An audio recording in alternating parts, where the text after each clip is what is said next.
I never thought saving a stranger's life would unravel my own.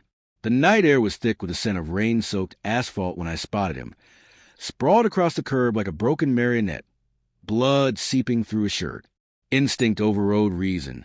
I ran, knelt beside him, and pressed my hands against the wound, murmuring words I hoped would stitch together more than just skin. When the paramedics finally arrived, I stepped back, trembling, drenched in more than just rain, feeling an unfamiliar weight in my chest. Relief should have followed, but it didn't. The first hint of unease came 2 days later. I was at the corner cafe, sipping a bitter espresso, when I saw her, my ex-wife, Marissa. She didn't look the same, longer hair, sharper eyes, but there was no mistaking her presence. My stomach knotted. "Marissa?" I asked, my voice catching somewhere between disbelief and fury. She smiled, slow and deliberate, the kind that used to warm me and now only reminded me of every argument, every silent night, every lie I hadn't realized. "Ethan," she said, "it's been a long time." I wanted to pull her into an explosion of words, but my voice felt stuck, like my chest was bracing for the storm I knew she carried. "Yeah, long time." Her eyes lingered, and I felt that old tug of familiarity, the dangerous nostalgia that had once made me forgive things I shouldn't have. But something in her gaze was off. There was a calculation, a subtle distance, and I hated myself for noticing it. Over the next week, the memories I'd carefully buried began surfacing in jagged fragments.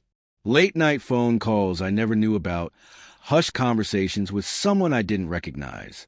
I found messages she left on her old email, cryptic, affectionate, secretive. My chest tightened with every read, my mind spinning in denial. I wanted to dismiss it, convince myself I was imagining betrayals that weren't there. Then came the dinner invitation. "Just us," she said, as if the world outside our table didn't exist. I should have refused. My instinct screamed at me, but part of me, a foolish, lingering hope, wanted answers, closure, maybe even a twisted sense of reconciliation. We sat across from each other in the dimly lit restaurant, the clink of silverware punctuating our silence.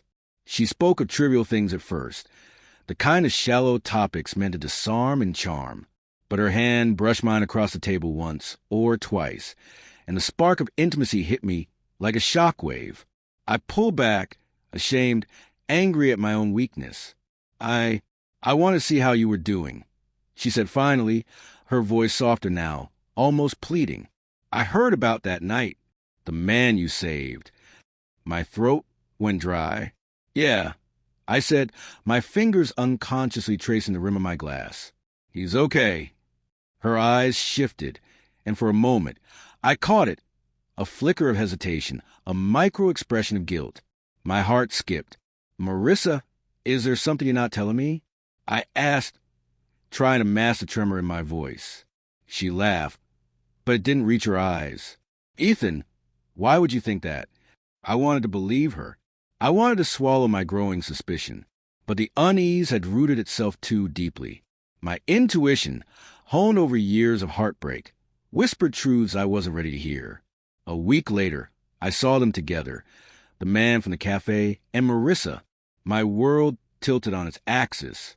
They didn't notice me at first, and I froze, my heart hammering like a drum, in a war I couldn't fight. She laughed at something he said, the kind of laugh I used to treasure for its warmth, and suddenly every memory I'd cherished or felt like glass shattered. I walked away, numb, every step heavier than the last. I thought about confronting her, about demanding answers, about screaming until my lungs burned. But I didn't. Instead, I let the truth burn slowly through me, acknowledging betrayal in a silence she could never touch. Weeks passed. I tried to rebuild, to reclaim pieces of myself she had fractured. I threw myself into work, into friends, into the quiet evenings that no longer held the sting of her absence. And then one night, alone in my apartment, I found an envelope slipped under my door. Inside were pictures. Him, moment of intimacy I could no longer unsee. A note accompanied them. "I hope you find peace, Ethan." I cried, not for her, not for him, but for the man I used to be, the one who had loved blindly, who had let trust become vulnerability. And in that release, I felt a strange, bitter clarity. Betrayal had carved a canyon through my life, but it also carved out space in me breathe, to finally look forward without illusion. I never saw her again. But the night I saved a stranger's life, I realized that sometimes the people you rescue aren't the ones bleeding on the asphalt. Sometimes it's yourself.